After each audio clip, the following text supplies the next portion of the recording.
each council in the UK has to have amongst other plans, a mineral and waste plan. Like you also have a housing plan, etc.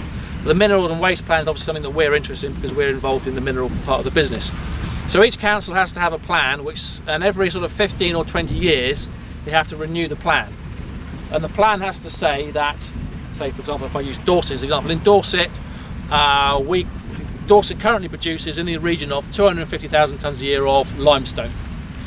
So the council has to have a plan which says, okay, for the next 15 or 20 years roughly, where are we going to get our 250,000 tonnes worth of limestone from? And also where are we going to get our X tonnes of ball clay, our X tonnes of sand and gravel, where are we going to have our household recycling sites, where are we going to place our inert waste materials, chalks and clays that we don't need from construction in Poole and Bournemouth, where's all that going to go?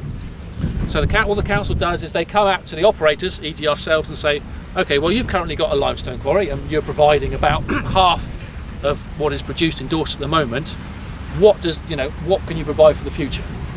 So we've obviously gone back to the council and said, well, we have some ownership of an area of fields out behind us. So we'd like to extract those so we can continue providing Dorset's needs for limestone.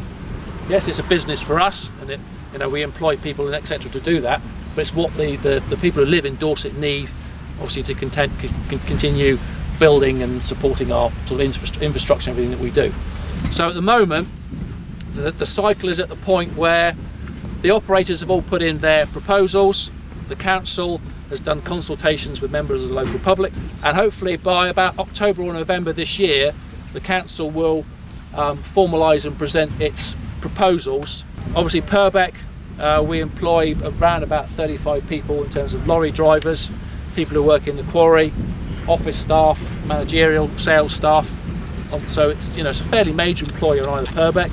It's full-time, well-paid employment rather than sort of seasonal type work. And also just going back to the fact that the stone is needed. If Swanworth wasn't here, Dorset has to ask itself, well, where are we going to get our stone from?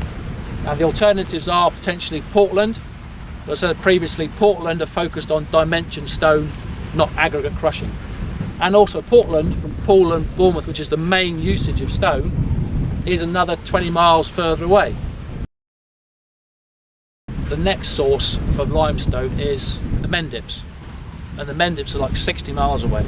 And the road, if you try to drive from Poole and Bournemouth to the Mendips, there are no motorways, there are no dual carriageways. It's all 30 mile an hour, 40 mile small villages. So you'd have to haul everything again by road from the Mendips down into Poole and Bournemouth. And again, John touched on the cost of stone.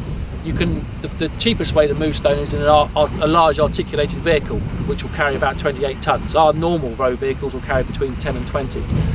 So the Arctics will still have to go to a depot somewhere in Poole or Bournemouth, tip their material up, for then to be reloaded on smaller lorries to then distribute to the building sites and wherever the stone's being used. So yeah, a little bit more just on the extension area. Just looking, you can't really see the full extent, but the first field, directly in front of me, there's a mound in the field, which is an old tumulus. Right? That, if you see the boundary of that field, that's one of the fields that we have ownership for the mineral in. There's two further fields beyond that, the one you can just about see, and another one behind, which takes you towards Kingston Village. When we started looking at the area and proposing it to the council, one of the first discussions we had was with the Dorset County archaeologist, and he said, I don't really want you to extract stone from that first field because of the tumuli, and that tumuli sits in a setting of three tumuli. There's a tumuli there, there's one in the field further there which you can't quite see, and there's one behind us. So he said when they were placed there, they were like a setting on the point of the hill of all three. So even though that field is a pretty large field with a lot of stone in there potentially, he said all I'm going to let you do is put a small access route down the side of the field into the two fields behind. So we've already gone from our first suggestion of where we'd like to take the stone out. You can't do that. And then the next two fields behind, they're sloping gently towards the east. So again, they're slightly higher than where we're sat now. And when you come down the road from Langton this direction, top of the fields you can just see. So we've actually said again, we're going to stick to the lower 2/3 of those fields, leave the top third, which is higher up, would be more of a visual intrusion. So again, we've looked at that side of it, and then also the stone itself is about 5 metres below the surface. So when you take the overburden off, what that gives us is the ability to actually chamfer in the edges of the new extraction area, and they can then be reseeded and regrassed.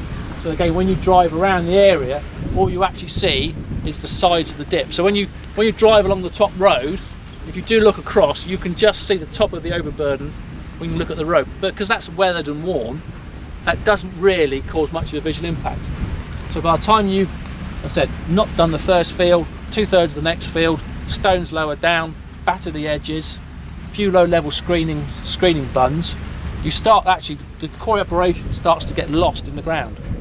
So as I said, we've done lots of different photos from different areas, sent them to the council saying these are the images where you could perhaps or you can't see the quarry operation. In order to access it, because we're going to keep the the processing equipment here, there's no point either from a visual impact in the extension area and how we're currently working to pick all the plant up and move it into the extraction area, because you can't really put plant on the surface. So you've got to have a hole first, which you can then put your plant in.